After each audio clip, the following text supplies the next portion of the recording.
tell you that I felt like, I don't know, this was like meant to be or symbolic because this is my 11th episode. Oh my god. And 11. And before I came here, I saw 111.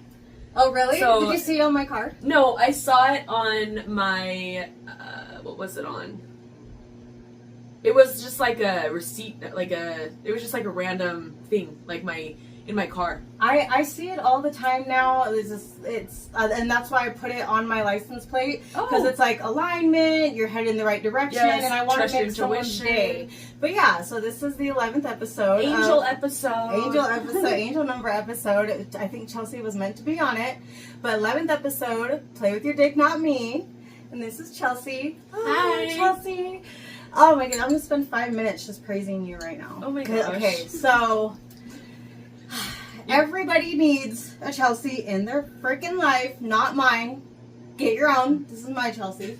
But yeah, she is just ride or die. She's that person you want to go out with because she has your back. She's going to check on you. She's going to make sure you're okay, you're doing good.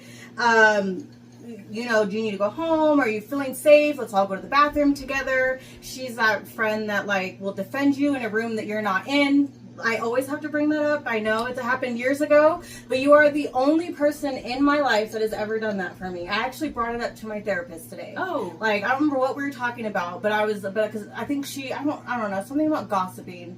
And I was just like, I'm very much like, if that person's not here to defend themselves, we're not going to discuss them. And then I was like, one of my best friends, Chelsea, she was the only person in my life that has ever been that way. We're like, okay, she's not here, so we're not discussing her. That's my friend. Mm-hmm. And so she was like, oh, I love that. But yeah, so you were actually brought up in my therapy session today. But wow, yeah, that's even like more of a alignment coincidence. Right? That's yes. But yeah, you're healing I love you, and you're gorgeous. I love you, and you're just the sweetest person ever, and you've always been there for me. You're that type of person that will just like check in. If you haven't heard from me in a while, you check on me, you pay attention to, because sometimes people can seem like they're okay on the outside, and then they're like posting real depressing stuff, and you're that one friend that's like, are you okay? Mm-hmm. Whereas other people are just like, not that I need people to check up on me, but I'm just saying that like you like see through the facade, or if I appear like I'm doing okay, you're that friend that's like, hey, how you been? Like, are you okay? Mm-hmm. Just out of the blue. And I just love you. And you're just the most thoughtfulest, awesomest person ever. And you're just like the best person. And you're always checking in on me, and you always can like carry a conversation, and just you can just be vulnerable with anybody. Not anybody, but like I can be vulnerable with you, and you just like don't ever judge me if I ever like feel like, okay, I'm having a hard time with making a decision, and if I talk to you about it, then it's just like easy and just feels organic. Yeah. And so thank you for like inviting me over to be part of this project of yours. This is just like so fun. No shade to Kira, because I did ask her a couple episodes back, and our plans just didn't align. Mm-hmm. She can come on another time, but yeah, I do think that you were meant to be like my first guest, and it's just interesting how 11th episode, and then I see 11/11 all the time, then you saw it today. So yeah, I just feel like it was very much, divine reasoning. Good. So, but yeah. Good. And then just remind me what's like the topic of discussion today? Oh, I wanted to, so like whenever I think of like self-love, and I was watching, it was a book. Do you know who Jay Shetty is? Mm-mm. Really? Mm-mm. Okay. So he has a podcast called On Purpose, and he was like the first person that was talking about mental health, mindfulness, healing, that resonated with me a few years ago, and he like snatched my entire life a few years ago. He has an amazing podcast. He was a monk for a few years, but anyways, like he's written a couple books, and one of his books, and I have it too, The 8 Rules of Love. Have you heard of the Call Her Daddy podcast? Yeah. Yes. Mm-hmm. So he was on the episode of Alex's, that was one of my favorites, and he talked about when you know that you're enough, when you've sat with yourself and you've healed, like you don't need somebody to come into your life and fill the voids that like your family didn't fill, or sorry, I didn't know if that one needed to be recording. I clicked it. Let me see. Oh no, it's recording. Quick. Okay. Sorry. No, you're good. Thanks for checking. But he talks about like just being a full and complete person. So when somebody else comes into your life, you don't need them to fill any areas that like your parents didn't fill up in you. Like you're a full and complete person on your own. You don't need somebody, but you want somebody. You know what I mean? Yeah, you don't need someone to fill a void that's like there that can be filled. Because you're already whole. Yeah. That person's just going to come in and like compliment. To your life. Yeah. And so he just talked about like, you know, encouraging people before they jump into relationships, make sure they've healed. Oh. Learn to be by themselves. Go to a movie by yourself. Date yourself. Figure out what you like and so like just hang out with yourself. Like you're the cool. Yes. You yourself are the coolest person.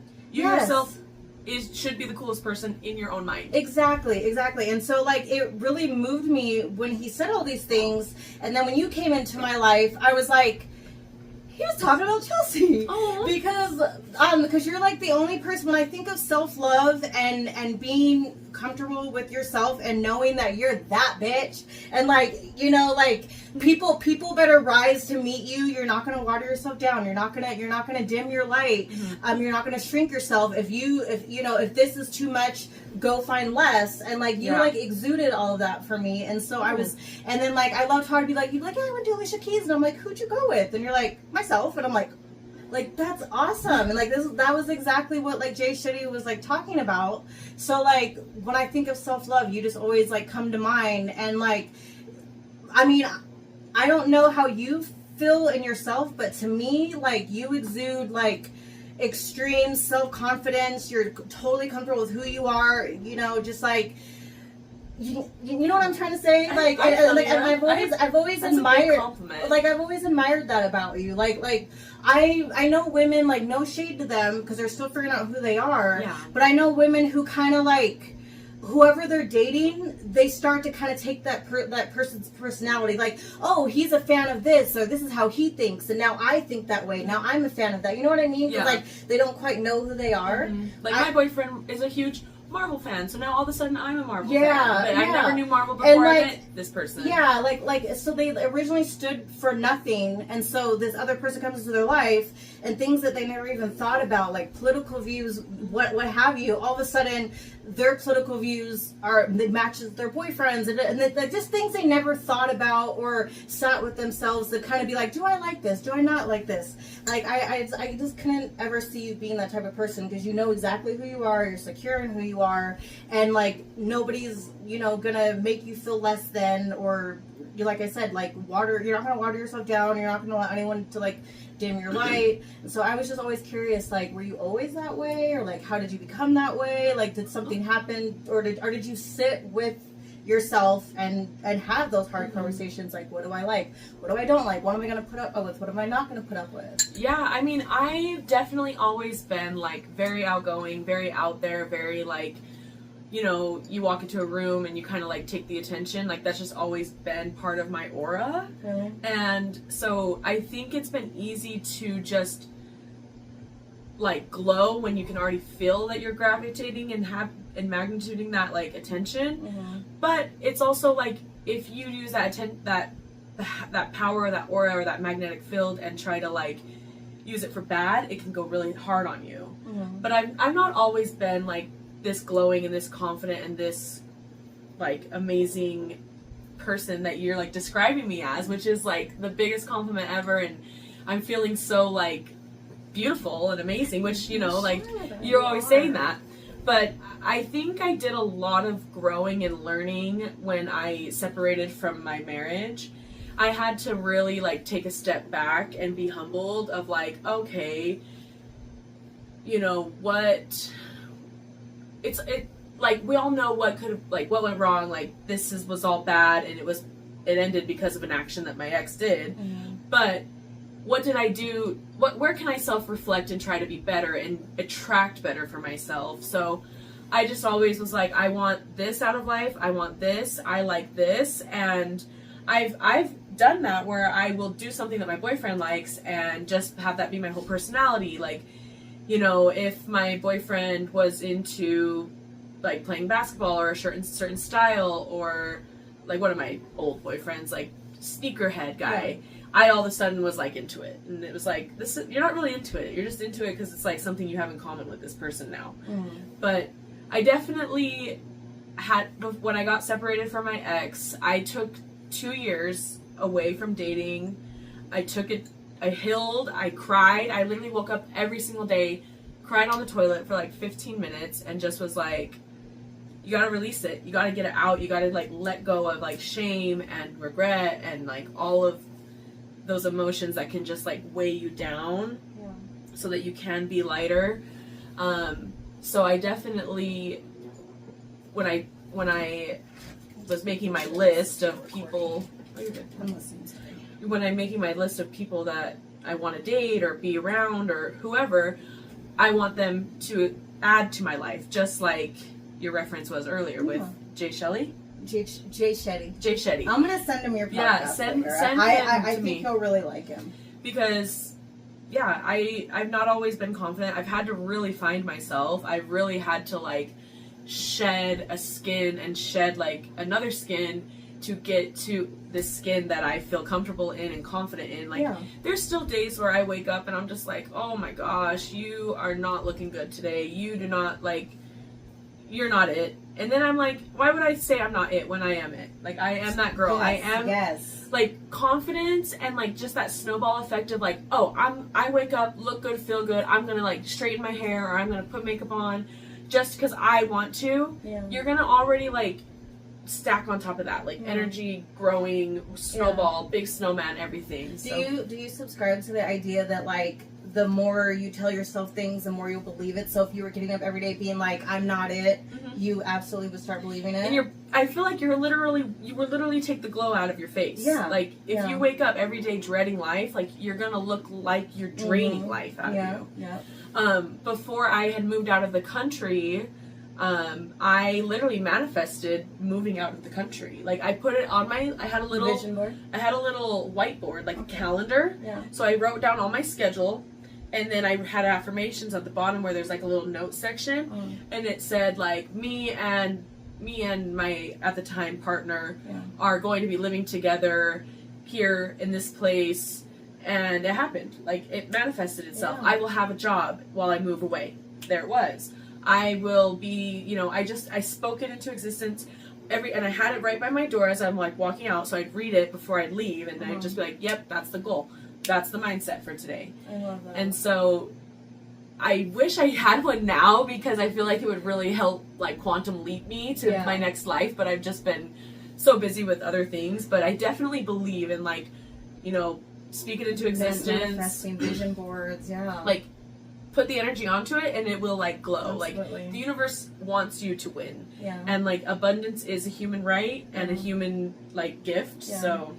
Well, Hobby Lobby's open now. Maybe we'll have to go there and get like vision boards. We should. They probably have the cutest ones. I'm so happy we have a Hobby Lobby here. Me too. I've never been to one, but I'm assuming, is it like Joann's, like craft store? It's like Joann's, but like modern and like fun and cute. And there's just like so many different things. And it's not just crafts. It can be house decorations. They have like a bunch of Christmas stuff. Oh, so we'll have to go. Yeah, because that's one thing that I want to start. Like, I kind of made like a note in my phone of things that I was manifesting, and the first part of it was like what I want, and then the bottom part was I worded it as if it already happened. Yeah. Like, it was like, I want to create generational wealth for my kids. I succeeded in creating generational wealth for my kids and my grandkids, and they are thriving. Like, it was like that. Like, speaking into existence and then typing down below those, like, 5 manifestations that I want to bring into existence, and then 5 down below was, I worded them as if they happened. Yeah. So. Definitely. I think, like, direct and simple, I am, I did, it's like, kind of, you gotta manifest it as if it already happened, like succeeded, like how you said that, like, so it can just happen and roll to you. Yeah, it's just interesting how that works. It's magic. I know, like with like meditating, like that's something I'm still trying to work daily into my routine, and just like one little tweak that I noticed made a difference. I don't remember where I had heard about it, but it was like, instead of saying you are love, or you are open to the universe, all the gifts the universe has to provide, you say I am open to the gifts. And just that little tweak, like I don't know, it just made it resonate deeper. Yeah. You know? It's personal. So, it's like for your own little yes. portal. Like not that you doesn't work, but I felt like I was like, whoa, okay. Yeah. And so, cause yeah, I do try to like do even just the 5-minute ones in the morning, like when my alarm goes off. I even like to do affirmations with the girls. Yeah. Sometimes we sing like Lizzo's Special. That's like my main affirmation song to the girls. Like we'll be driving to school. There and should like be more affirmation songs. Yeah. And they're just like sitting at the back seat with like big smiles on their just face. Feeling good. Yes, because like good. I want them to feel good. Like before they get to school, like I don't remember who it was. It was something I seen like on TikTok a few years ago, and it was like just him wanting to do things differently with his own kids. And so he was like, think about it. If you yell at your kids before they get out of the car to go to school, are they going to have a good day? Probably not. No. If you yell at your kids before they go to bed at night, do you think they're going to get a good night's sleep? And I was like, whoa. And so then I started incorporating that with my kids. Like if there was something I needed to talk to Araya about or something, I would save it. Not for before she went to bed, and not when I'm dropping her off at school, because she absolutely, in the past, she absolutely would get out of the car crying if I yelled at her about something, you know? Yeah. So why would she want to go to school like feeling so bullied? Yeah. By her own mom. Yeah, and so when I watched that, I was like, oh my gosh, like but when you know better, you do better, and I was coming from a place of like being programmed of how I was raised. Right. You know, like my parents didn't think twice about yelling at me before bed or yelling at me before I got out of the car. My mom definitely was screaming. She's still screaming at me. Like she's, she's her. But yeah, like I grew up two different, like my dad and my mom and my dad were divorced. I was going back and forth, so it was just like definitely same scrambly in the morning. Same. How often did you see your dad? Like, was it like a scheduled visit? Not scheduled. So it was like split straight down the middle. So it was like Monday, Tuesday with my dad, Wednesday, Thursday with my mom, Friday, Saturday, Sunday with my dad, and then the following week it would switch. So then it would be Monday, Tuesday with my mom, Wednesday, Thursday with my dad, Friday, Saturday, Sunday with my mom. Okay. So I only asked because like, was your energy like different based on whose parents' house you got to? Because like 100%. Okay, because my dad and stepmom noticed that when I would come back to their house, I would be very irritable, very like frustrated, snapping at them. But when I go to my mom's house, I would just cry. Like the first day I was there, and it was like I didn't feel like I had a safe space, because my main home was my dad and my stepmom's house, and it was almost like I didn't have a safe space at my parents' house. So when I got to my mom's house, I was finally able to release and like take that like mask off. And so like my mom spent the whole first day, because we would get to see her on the weekends, and so it was like she would spend the whole first day just like trying to unpack and figure out like, what was wrong, and like why did I show up so upset. Like I was happy to be there, happy to see her, and eventually she worked out like, okay, you're dealing with stuff at your dad's house and not being able to like release until you get to my house. And then I'd release, feel better, and then before I knew it, the weekend was over and I was going back to my dad's house, and then I was just irritable again. Ooh. So I was curious like what that was like for you. It was definitely frustrating, like emotionally, because like at first when I'm getting shuffled around as a young child, I'm not understanding like my parents got divorced and then they both got remarried within the same year, so that was just like, whoa, my life just got abrupted. But going to my mom's house, it was always like fine. I always felt comfortable.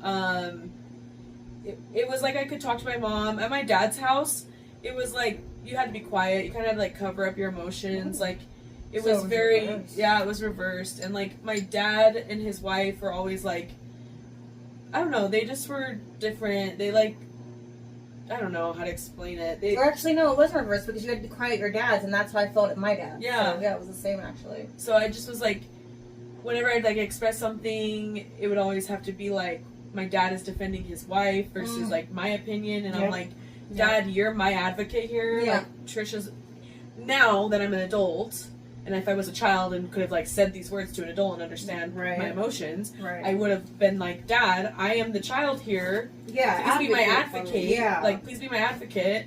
Your wife is driving me up a wall, you know? Yeah. Or like, I'm emotional. I'm away from my mother. You know, my mom is also dating around. Like, I'm feeling all of these like, you know, worries of like, my mom is somewhere, I'm not with my mom, versus when I'm with my mom and my dad is somewhere with his whatever. Yeah. And then they had children, and so then like the focus from like my stepmom trying to be my mom kind of shifted to her trying to be the mother of her own child. So then I feel like, you know, I was pushed even more to the side, and so does Megan. Like, Megan and I feel the same. And then at my mom's house, she had children, and we're like, this is our sisters, this is our, you know, our family. It was never even have I ever said like, oh, my dad's children with his wife are my half siblings, because that's not like who I am. Mm-hmm. But I'm definitely closer and feel more like connected to my mom's children versus my dad's children, because of the attitude that his wife has been like, this is our family, and that's and you guys are separate. Your wife, and like that's like your marriage before's family. So it's like weird, and I don't know. It's just. It's even something like, so I don't know if I told you, but a couple of years back, we took my dad to Seattle for my, like, just so she can go visit my sister. We could have a father-daughter trip. And it was like a whole drama. Like, his wife was so offended that we didn't invite her and include her. Like, she, like, just had this whole mindset of, like, we're trying to, like, be devious and, like, go behind her back or something. And it's like, we're literally, like, gifting him a trip. Like, we wanted to go see a baseball game together and have a weekend together. That's all. I think I remember you telling me it wasn't anything, like, devious. It was like, we've never had a trip before, and we'd like to get closer to our dad, because we're still trying to, like, you know, bend a bond. Yeah. So that was weird. And then it's strange that she would even get upset or be offended by something like that. She's just a very, like, envious woman. Like, she just is not secure with herself, so she just thinks that anybody around her is like a threat to her. Even her husband's own children. Yeah, I'm like, you're a weirdo. I don't know. I don't know if we've like, because I know you've like we've talked about this a little bit before, but she kind of reminds me of my own stepmom, because she came with that same energy, and I don't know if we ever talked about it, but she actually ruined the birth of Samara, Tiger's first biological child, and like made it about her. So like I can't go into labor by myself. Like, it always has to be assisted, and so I always with all three of my girls, like it was like a scheduled induction. Well, Araya's wasn't, but it kind of turned into one. But Samara, it was a scheduled induction, and my doctor was like in the military or something, and so she had to serve a certain amount of time of the year. Mm-hmm. So she scheduled my induction before she had to leave, so it wasn't up to me. I didn't even know she scheduled it until I went to the doctor a few days earlier with like pain, and they're like, no, you're fine. Oh, your induction's scheduled on Monday. And like, my parents thought that we were gonna have Samara a couple of days after that, and so I called them and let them know, like, hey, we're like it's scheduled on Monday. This is when I'm having Samara. And like, apparently my stepmom was convinced that we purposely scheduled it a different day so they couldn't be there, because they were driving from New Mexico. And so I didn't know that she was feeling salty or anything like that until they got to the hospital, so they had to drive. So they came after the birth. Tiger wasn't even there. Another situation where, like, let someone be here to defend themselves. Mm-hmm. And it was just my mother-in-law, and she just decided to let it out that she was pissed off and felt that we purposely moved the due date so they couldn't be in the room or something, when that wasn't the case. And so Tiger had fainted during my delivery with Samara. Oh. And so, like, I had called my parents a couple hours earlier, let them know that it happened, because I was sobbing, freaking out. It was scary. And so anyways, so like, long story short, my stepmom's like, well, when are you leaving the hospital? And I'm like, I think we're gonna stay a couple days. because, you know, Samara's not latching and I want to meet with the lactation specialist to get her to latch. And she made some stupid comment about, well, Feller and Hoover women go home on day 2 after they have a baby. And then, like, Tiger's mom was like, honey, you stay as long as you feel comfortable. This was your dad's wife? Yeah, my stepmom was the one that said that. And then my mother-in-law, Tiger's mom, was like, honey, you stay as long as you feel comfortable. You feel, because, like, you're the mother. Yeah, like, she was basically shaming me for wanting to stay in the hospital for a few more days to make sure my child learned to breastfeed. And so she just I don't know, like, out of nowhere, like, I just had a baby. Like, you know. Why are you attacking me? Yeah, and she just had an attitude, and then all of a sudden just started going in on Tiger about him fainting, and she's like, well, you know, you would feel more secure, like, going home on day 2 and breastfeeding your baby if you didn't have, like, a weak, insecure, like, spouse, and, like, he planned to faint because he, like, wanted to, like, leave you, and... Right? That was like nothing she said made any fucking sense. Okay, my stepmom's not like that. Yeah. Well, I don't know, but it, like, and she's intimidated. My yes. stepmom is intimidated by me. She doesn't even like try to like keep the conversation really going with me. Oh, I could see that. I could see that because you're you're very secure in who you are, and you're not. She doesn't add value to my life, so I'm not gonna care what she says. Exactly. For me, I still hadn't quite found my voice yet and learned to, like, set boundaries with my family at that time yet. Like, Tiger was the one that later on, you know, taught me, you know, helped me learn that you can say no. You can, you know what I mean? And I never knew that I could with my family. Like, I always felt really manipulated. But yeah, so she was just crazy shit flowing out of her mouth. Tiger's mom, mind you, is still standing right next to us, and so she's getting pissed because, like, this stranger she just met is talking shit about her son. So she rightfully so, like, started to get in her face, but then she stopped and was like, honey, I'm gonna leave the room or I'm going to kick her ass, and you don't need all of this. You don't, you know, like, you don't need this drama. You just had a baby. So she left the room, came back with the nurses while my parents continued to berate me and talk shit about my husband, who was at home, mind you. He went home to put Samara's, like, baby swing and stuff together, so he wasn't even there. And she was very much like, I'll talk shit about you when you're not around, and then to your face, I'm going to smile at you. She very much brought, like, that energy. And then when you would try to confront her about her behavior, she would gaslight you. So yeah, so she ruined what should have been a nice moment, the birth of my second child, Tiger's first child. And so yeah, that was like, she would do stuff like that. And then say really mean things to your face. And then when you try to tell somebody, she would lie or gaslight you. So, maybe not exactly like your stepmom, but she definitely had some insecurities and was threatened by everybody. I mean, my mom was dead by this time, and she was still threatened by her. You know? So... Like, can we just let her rest? Mm-hmm. Yeah. So... Yeah, my stepmom, she's... I don't know. She's just... She's like a Karen a little bit. She's a little bit of a helicopter mom on her own children. She's not really a helicopter mom on me and Megan because... we have a mom, and like our mom is always going to be our mom, and like I don't know, in her head when she was first meeting my dad, if she thought that like my mom was like unstable and like not able to take care of us or something, because she like had this like whole like attitude of, have she met of her like mom?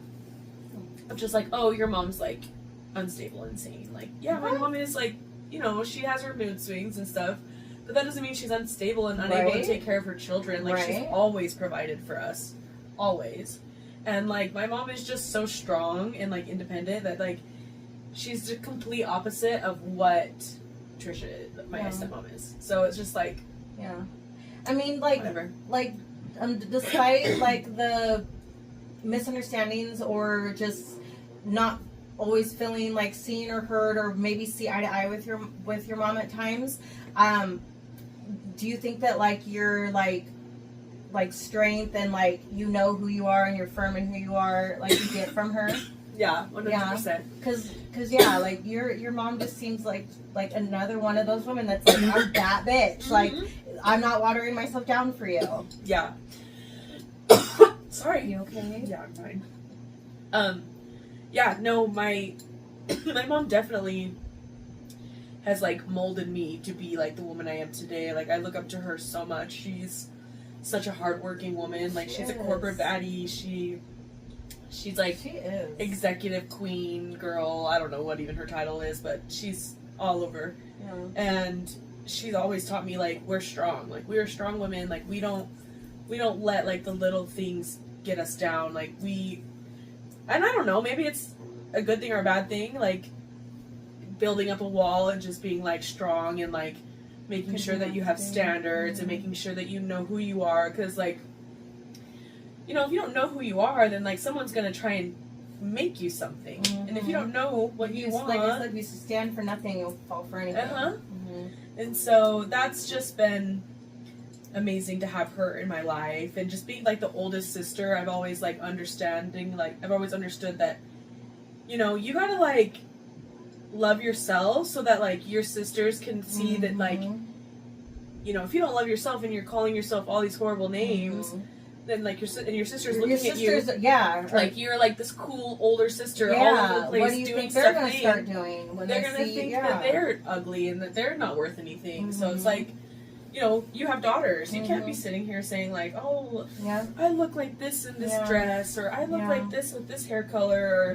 Or, I always try to keep that in mind because I'm trying to raise body positive girls, women, you know. Because those evil thoughts are going to come either way. And the world's going to tell them, like, you know. The world is going to affirm their deepest, darkest, like, evil insecurities thoughts. And stuff. And then, like, unfortunately for girls and women, it's thrown in our face all day long, like, you know, filters and models and how people look on magazines and all that stuff. Like, we're constantly being thrown at, like, the standard of how we're supposed to look. The body standard has changed so much since 2002. It was like skinny Paris Hilton, low-rise jeans. No shade to her. I love Paris Hilton. Tiny. Oh no shade to Paris Hilton, girl. Like, I love your freaking Only the Stars, or what's that song? She has a song and she killed it. Yeah. But I mean, that was the style, you know, and then you get close, like, to the Kardashian era, and it's like curvy waist, booty, BBL, which no shade to those that, like, your body, your choice. If that's, like, making you feel confident, then fucking work it, girl. Yeah. But yeah, you know, it's just, you can't, like, I think the best thing to promote for, like, anybody going through some weird, like, body dysmorphia, I think if you are just eating enough calories, or, like, just the right amount of calories, and going and exercising, you're gonna feel great about yourself. Like, you don't need to even think about, like, oh, I need to not eat that because it's gonna make me feel, like, so bad about myself. Like, if your body is craving, like, a chocolate or a sweet treat, then give it to it. If you're feeling good about yourself, obviously you can't have too much of anything. You can't have too much water. You can, like, be overhydrated. You can't have too much alcohol. You'll hurt yourself. Like, you gotta really balance yourself out, and just, that's, again, back to, like, knowing who you are and controlling, being in control of your own mind and your own body and your own thoughts. It'll help you so that you can promote yourself to be body positive and be comfortable in your own skin. Because if you're moving your body every single day, like, you're gonna feel great. If you're just even walking for 30 minutes a day, if you're doing freaking, it does wonders for your mental health too. The gym for me, or going for a walk, like, my mindset isn't even about, I mean, of course I want to be healthy and all the things, but for me it's mainly, like, mental health. And I'm learned, and I've, like, something that I've learned over the past couple years is it's got to start from the inside. You have to work on yourself from the inside out. You can't just be fixing the outward stuff. You also got to be working on yourself internally, and self-love, like what we were talking about. So that's funny because we actually met through the gym. Yes. Yeah. I love high fitness. I love going to that class. That class always just gets me right. Like, it kills me, but it just gets me right. And, like, just moving your body, you just feel so good because you just let go of, like, whatever is, like, when you're in that zone of, like, I'm just pumping and I'm feeling good, you're just letting go of, like, whatever's been worrying you all day, like work or you know, personal life or relationships or financial struggle. Like, all of that just goes blank when you're in the zone for yourself. But I saw this thing, sorry. Go ahead. I saw this thing that said, oh shoot, I lost it. Oh shoot, what did it say? Oh man. It'll come back, I think. Was it just like about the gym or moving your body? It was, before you go to sleep, you need to forgive yourself. Really? Like just for the whole day? Just for whatever you think is like, oh, I shouldn't have cut that person off, or I shouldn't have. I love that. I shouldn't have told myself I looked shitty, or I shouldn't have had that negative thought. Like, just wake up or before you go to bed, forgive yourself, so that when you wake up, like, you know, you're just feeling light, you're feeling fresh, you're feeling like, I don't need to hold on to what yesterday did because I forgave myself. Like, for me, I'm trying to be more patient with my partner.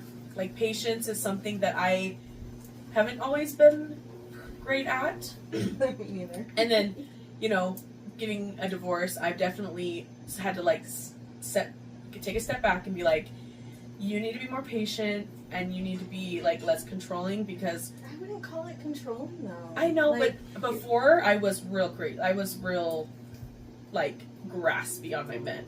Really?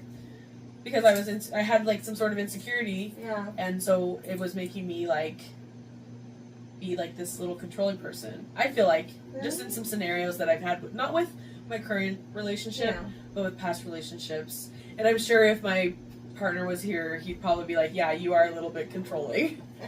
But also, I'm just like... I think Tiger would use the word bossy for me. Maybe bossy. I am very bossy. But I'm also the oldest sibling, so I can be bossy. Well, like, I tell him that he created this monster because he loves me in all the ways that I need and deserve, and he, like, just fills me in all the ways that I need. He's spoiled me. He's, like, set the bar for how I should have always been treated. Like, when you've had a bad one, you know what a good one looks like. And so when he complains about what a brat I can be, I'm like, who the hell made me this way? You spoiled the crap out of me and have treated me so good and taken such good care of me that, like, you know, now I have, like, this, you know, this standard, you know. So, but I mean, it's a good thing. Yeah, it's a good thing. Yeah. But so that's something that I've been, like, forgiving myself for. Well, I'm gonna start doing that because I just saw it, like, the other day. I should start doing that too, because for me, I go to sleep with, like, mom guilt. Forgive yourself from that. Like, you're doing the best you can. Like, this is your first time, maybe not your first time on Earth, maybe, like, but this is your first lifetime with these circumstances that you've been given. And so it's like, you gotta forgive yourself. Like, there's not a freaking, there's, like, all these books that are, how to be a better mom, but, like, that's all scenario. The thing for me, and which I do try to give myself grace on, when you know better, you do better. Araya got the most unhealed version of me because I was young when I had her. All I had was the programming of how I was raised, how I was treated. So, like, for example, we always talk about this. Yeah. I love it. Oh, do we? Oh, yeah. Not okay. always, but, like, we always are. It's always, like, bringing in. It's always coming around. I can just see a huge difference in, and I know Araya sees it too, in how I raise her sisters and interact with them, treat them, versus her. And so that's I hold a huge mom guilt about it. Like, for example, like potty training. All I had ever known was, you know, you have an accident, you get your ass whooped. Like that's all I knew. And so Araya, I hate to say it, but Araya was potty trained in a week because You're being harassed. Yeah, and I feel horrible about it because I didn't know about stickers. I didn't know about the reward system and the little chart, and you buy them panties and oh yay, and like the candy and the treats and the praise. I didn't know that.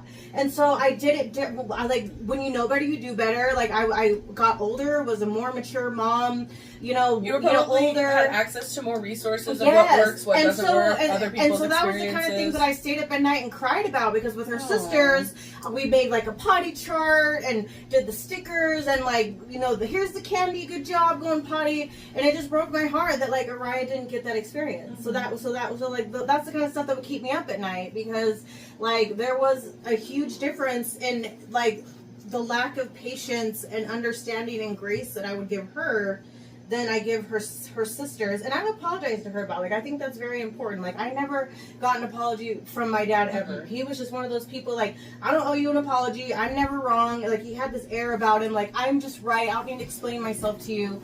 And I never wanted my kids to feel like I never wanted my kids to think that I thought I was perfect and I don't make mistakes. Yeah. Like mom fucks up.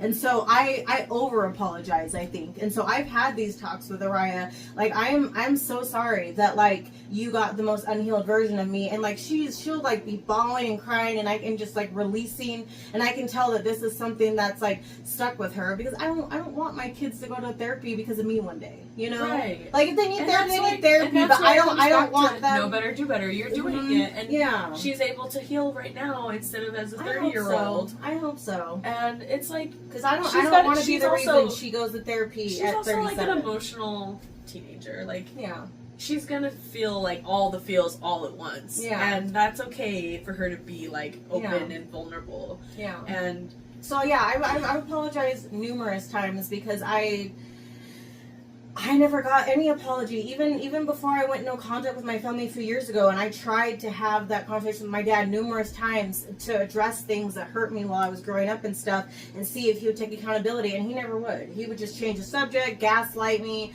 or whatever, and so I just gave up, and I don't know. Megan's dealing with something like that with our dad right now. So my sister, that's my stepmom's firstborn, she has my sister Megan blocked on like text messages. Like she's tried to like text her happy birthday and she's blocked. And so Megan's been holding it in for so long, and she finally messaged my dad and was like, hey, I just want to know, like, I tried to text Liberty on her birthday and the text never went through, and I tried to text her last year too and it never went through. So I'm just wondering if I'm blocked. And then my dad just said like, oh, I'll talk to her when she gets home because she still lives at home. How old is she? She just turned 20. Oh. Mm-hmm. Megan or the other sister. Oh, the okay. sister that blocked me. Oh, okay. And then my dad, like, this happened on like Monday or Sunday, and my dad still like hasn't like talked to Megan and been like, yeah, let's have like a come to, because it's like he's just like not afraid to like confront his wife and that child and their daughter. It's just like they're gonna make my dad's life like such a fucking emotional draining hell, and they'll just like make him feel so shitty about himself so that he just doesn't like confront them. And it's just, my dad puts himself in that situation. Like, he's a grown-ass adult man, but also I give him grace because he's like first time figuring out how to like deal with two families, but also it's been enough time that like if you wanted to be the dad that we want you to be, like, we don't even care to see Trisha, just come and hang out with us. Like, call me up, let's go to dinner, let's go watch a movie, let's go do something, because I don't really feel like I benefit from hanging out with him and his whole family. I feel better when it's just just you guys, so we can just connect, and like he can feel himself through with me, because you know I feel like he has a different like approach to Megan and I, because we are so like down to earth, and we're not so like wound up, and we're not like part of the church, which that doesn't really matter. Yeah. But like his wife is very active in the church, and like I don't think my little sister is, though, but it's just he can feel like he can relax and like talk and just be normal and joke. Yeah. And I hate that he has to feel like when his wife and other daughters are around that he has to feel like he's walking on eggshells or something. Yeah. Like that has to be stressful. They're always like dogging him. They're always like, "Oh yeah, Dad, like yeah, me." Like, I'm like, leave him alone. Oh man. Not like an old man, but like, you know, don't make him feel stupid, because I can make you feel stupid real fast. Right. And that's my dad. So I didn't choose my dad. I just, well, maybe I did in heaven or whatever they teach you. I don't know. But you know, that's my dad. I'm gonna defend him. I love him. Yeah. I wanted to pivot back real quick. So you had said earlier when we first started talking that after your divorce, you were single for 2 years. Was that like by choice because you felt you needed that time to heal, or just kind of just happened like that? For the first year, because most people don't do that. Most people like they can't stand to be with themselves. They can't stand to be alone, and so they'll instantly just go jump into another relationship and they haven't healed. So that's fascinating to me. You gave yourself that time. I was so traumatized at what happened to me because I was so bamboozled. Like, my whole perception of like what I was seeing in my marriage and what was happening in real life were two different realities. Yeah. So I was like, whoa. So I came home I was traumatized. And I just chose not to be in a relationship for a year. Yeah. Like, I'm not going to go on any dating sites. I'm not going to do any, like, BS with a man because I'm not in a space where I can be stable in a relationship right now. And that's what I admire so much, because like you recognize that, you sat with yourself, identified that like in you, and were like, I'm not doing this, I'm not doing that. And then just like there's just a lot of like people when they come out of a relationship, like no shade or anything to them, like everybody copes and processes differently, but most people, because they don't want to feel that pain, they just will latch on to a new person. And so I love that you like are just that way, that you like sat with yourself and, you know. Thank you. Yeah. I just knew in my heart and my, like, in my, where I was mentally, and just, I was like, I can't attract somebody who's going to want to take advantage of a vulnerable woman that's like not loving herself fully right now. Mm-hmm. So if I can't, it's like RuPaul. If you can't love yourself, how the hell are you going to love somebody else? I love that. Like, I love RuPaul. Like, I freaking love RuPaul. Shout out to the queen. Yes. But yeah, it was straight up that. And after a year, I got on Hinge. Maybe a year and a half I got on Hinge. I was like, maybe I'm like down to start like inviting somebody, because at that point I had been like working out, feeling really good about myself. I was feeling stable in my job. I was starting to coach at the cheer gym. This is at Purple? Mm-hmm. Oh, okay. Mm-hmm. Purple's been my only job since I moved back. So I've been there 3 years. Oh, so nice. Okay. But yeah, so I got on the site, like the Hinge, and I wasn't really accepting any Joe Schmo. I was being very picky. And I was like, okay, whatever. I'm kind of like, one night I'd be like, okay, I'm kind of like bored. Let's see like if I can get a date for this weekend or something. And I would, and it was easy and it was fun, and I was getting to know new personalities. I mean, there was nothing wrong with you being in these streets. Like, we all have needs, and that's what I love, because that's around the time that you and I became friends. Yes. When you were kind of just like going on dates and stuff. But you were like totally fine with like, if you're not like measuring up to the standard I need you to be, like, you're going to be dismissed. Like, mm-hmm. like you weren't taking excuses. You weren't ignoring red flags. You were just like, next. Yeah, like it's not fitting. Mm-hmm. So yeah, that's just what it was. I really wanted to like have that, like, this is my single girl era. I'm gonna be independent. I'm gonna be like what you see like on like Sex and the City. They're just having fun. They're like getting spoiled by men, right. You know, just like grasping the male gaze. And so I was giving like all, I don't know which one's your favorite, but like I remember like Carrie being the one that was just like, I'm gonna have fun. Actually, no, Samantha.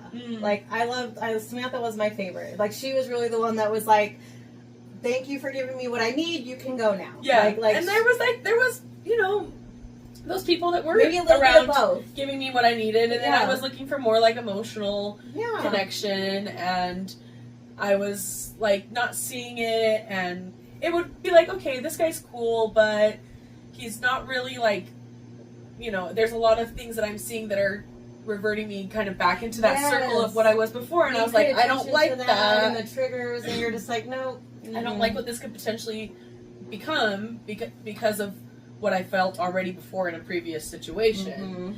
And, you know, I just was wanting like a man that's going to be a man and take care of me and know that I'm like a delicate woman and I can literally like produce a baby.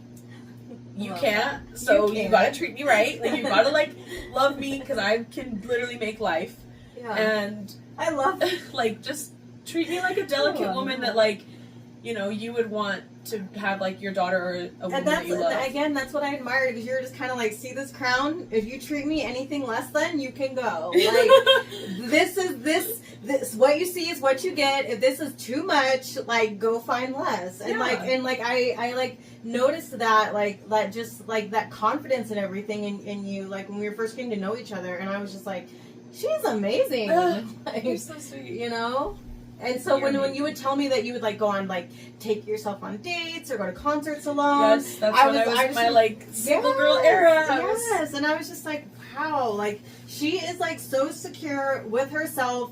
like she wants somebody cool, but she doesn't need anybody. She knows who she is. She's secure. She's, you know, secure in who she is. I just felt like you were exuding like all the self-love, and it just, and I think like having that like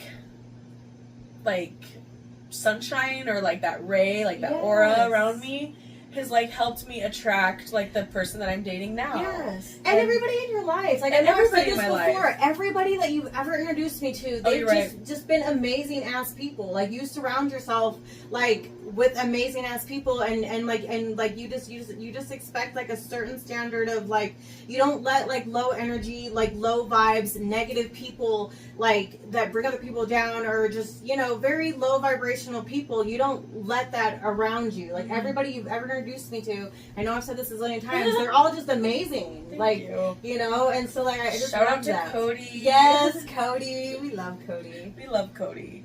But yeah, that's the thing, is like, I know that I'm a loyal friend. Yeah. Like, I know what I bring to a friendship, and I want the same back. So I'm going to be with people that truly love and care about me. And you're unapologetic about it, as you should be. And like, people like, you know, rise to meet you where you are, and the ones who don't see your light or aren't secure in their own light, they just kind of fade away. Yeah, and make room for all the people that are supposed to be in your circle. And I love that.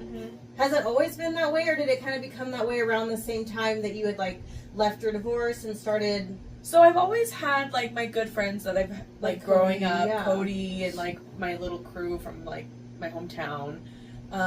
But yeah, since I've been back, like, I've been able to attract more friends. Like, well, even just my, like, Jessica, I met her at my work, and we just got close through work.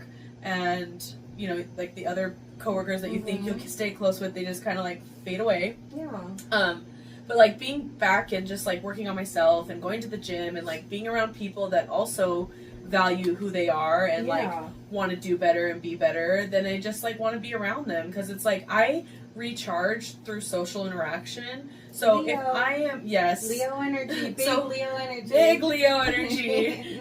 But yeah, Spencer's the same way. Yeah, and so if I'm feeling good around you and stuff, then I am going to I'm gonna want to be around you and to recharge and like just get that momentum of like, you know, my friend's doing good, they're promoting their podcast, business, whatever, then it's going to motivate me to have a new idea, or, you know, what can I do that's going to make me feel fulfilled in something new, you know? Yeah. So it's just like, I like to see my friends do good and be good and succeed. And I'm very much like, I kind of just, around the time I went no contact with my family, I kind of adopted this, I only want people that are good to me and good for me around me. Like, literally, our wedding reception, like, we weren't friends yet, but our wedding reception, you know, Tiger was like, who do you want to invite? And it was simple. If I have to fake smile around you, or you give me anxiety, or you make me uncomfortable to be around you, you're not invited to my reception. Like, sorry, not sorry. Like that was, and like, I try to adopt that same, aspect of my life now. Like, if I feel uneasy or anxious around you, or I feel like I have to fake smile around you, we don't need to be around each other, you know. And like good people that are good to me and good for me is like all I want around me, you know. I agree 100%. That's And like, I feel like that's like literally how you live your life, you know? Like, I mean, there's a difference in when you have a friend that's been going through a tough time, and maybe they are a little low vibrational at the time, or they're having a hard time, or maybe they're being a little negative because they are depressed, or they are dealing with mental health issues. Like, that's different. Like, but if it's just someone that like every time you're around them, they're just like very, you know, glass, you know, half empty and super negative, and they're talking shit about everybody, and they're just bringing down the vibe every time you're around them. That's just how they have always been. Yeah. That's different. Don't get me wrong. Like, I definitely do my fair share of like shit talking, but like, you know, it's just like nobody's perfect, and that's where like, okay, I'm gonna forgive myself and not like feel. But you also like. But also big on building people up and making making them feel good and making them feel better and helping them get to their potential and filling people's cups. I definitely want to have everyone around me feel like comfortable, confident, and just, you know, if they're having a bad day, like, I want to feel like they can talk to me and feel better after they talk to me. Or, you know, it's just kindness. Better than when you found them. Yeah. And, you know, if, like, I have an issue with somebody, I can confront somebody, because my mom has made me to be able to confront somebody if you're bothered by something, or, you know, a conversation can go a long way. And, you know, even texting can just be because the tone can be misconveyed, or the way you say something, like they're reading it as like you're pissed off or annoyed or something, but you're typing it where you're just trying to, you know, be calm and, you know, and come from like a, you know, non-threatening place, but it might convey differently to them in text. That's why, like, phone call, you know, just anything. Tiger and I don't even argue in text anymore, like because it would just turn into a bigger argument. So like years ago, he just decided we're not talking about heavy stuff in text. Like we'll talk about it later, or I will call you. Like we're not texting and having a heavy conversation, because we would absolutely do that. We would like I would misconstrue something that he would say, and then it's just the whole back and forth. Yes, and it would just make things worse. And Tiger's he never wants to fight with me. He never wants to argue. If I'm upset about something, he wants to fix it immediately.